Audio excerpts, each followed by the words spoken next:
I've recently gone over the basic setup for a physics PhD in the UK, and an obvious point should come up that this is expected to take around 3.5 years of your life after a 4-year degree.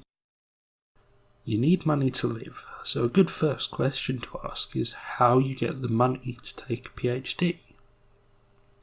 Now, I'll be talking from the perspective of someone born in the UK.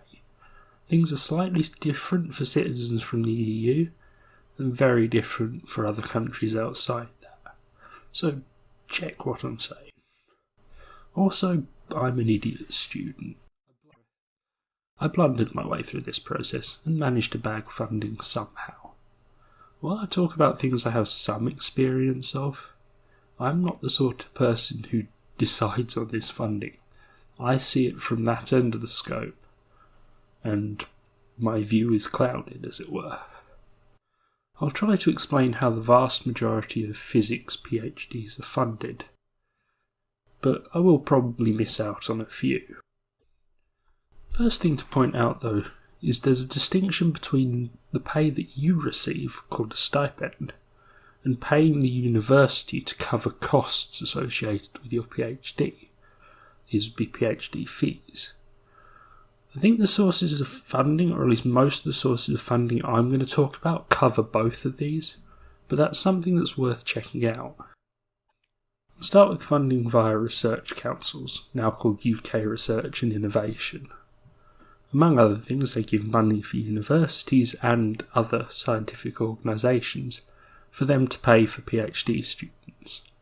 So, for example, an astrophysics department would get money from the Science and Technology Facilities Council. They would get enough to hire a set amount of PhD students. From the point of view of the student, it goes like this. You apply to the place, they interview, have a look at your attained or predicted grade and all that jazz. The university puts out a list of potential projects and supervisors, and you likely put the name of someone you prefer to work with, or at least some area of physics that you are more interested in. Narrow area, so to say, within astrophysics I am interested in. This area of stellar physics, or that sort of thing. Some universities are more willing than others to let you pick a project after you arrive. The university picks the students they would rather have, as well as has a reserve list in case people go other places. A similar source of funding is called Centres for Doctoral Training. They're run by the research councils, but in this case, rather than giving money to set organisations, they give money with a focus on a narrow area of research.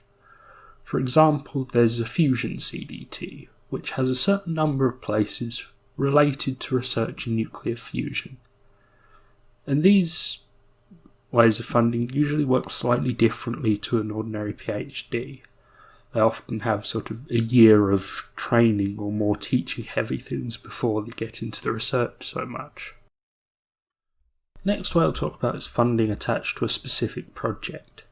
Sometimes an organisation just wants a specific PhD to be undertaken, and will attach funding just to that project.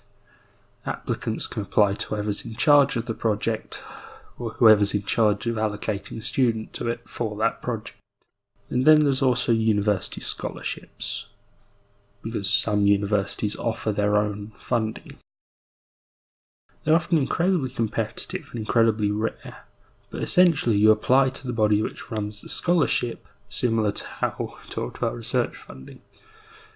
They pick students from the list of people who applied for that funding. I've not covered all the options available to you.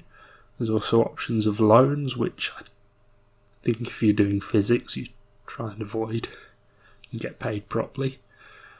And there's a few sort of other ways largely aimed at students from other countries, I think.